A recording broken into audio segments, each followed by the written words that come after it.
Deputy commissioner Keamari کی زیر صدارت ٹاؤن میونسپل کارپوریشنوں کے اجلاس کا انعقاد کیا گیا، جو کہ عید میلاد النبی 12 ربیع الاول میں بلدیاتی سہولتوں کی فراہمی کے حوالے سے تھا۔ اس موقع پر جہاں چیئرمین ماری پور ٹاؤن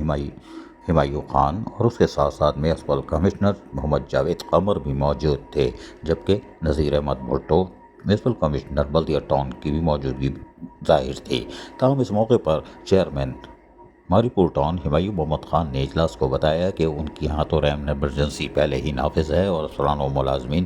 دن رات کاموں میں مصروف ہیں۔ جاری مونسون کے موسم کے مطابق اور محکمہ موسمیات کی پیشن گوئی کے مطابق ہم بالکل الرٹ ہیں، اور ہم نے محرم الحرام میں جس طرح سہولتوں کی فراہمی کو یقینی بنایا تھا، ہمارا عزم ہے کہ 12 ربیع الاول جشن آقا رسول صلی اللہ علیہ وآلہ وسلم کے موقع پہ عاشقان رسول صلی اللہ علیہ وآلہ وسلم کو تمام تر بلدیاتی سہولتوں کی فراہمی کے لیے عملی طور پر ہم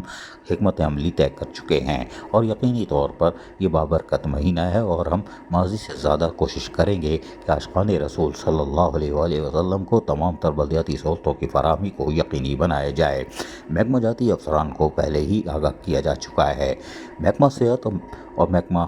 باغات ہو یا محکمہ M&D ہو، محکمہ انسداد و تجاوزات ہو، عملی طور پر مصروف عمل ہیں، اور یقینی طور پر 12 ربیع الاول کے موقع پر عاشقان رسول صلی اللہ علیہ وآلہ وسلم کو صاف ستھرا ماحول فراہم کیا جائے گا۔ جلوس کی گزرگاہوں پر ہماری کڑی نظر ہوگی، اور وہاں پر سڑکوں کی تعمیر و مرمت، اگر پیوند کاری کی ضرورت ہوگی وہ بھی ہم کریں گے، جبکہ لائٹوں کے استعمال کے ساتھ ساتھ محکمہ باغات جھاڑیوں کی کٹائی چھٹائی اور درختوں کی چھٹائی میں بھی مصروف ہوگا، لیکن ہم یکم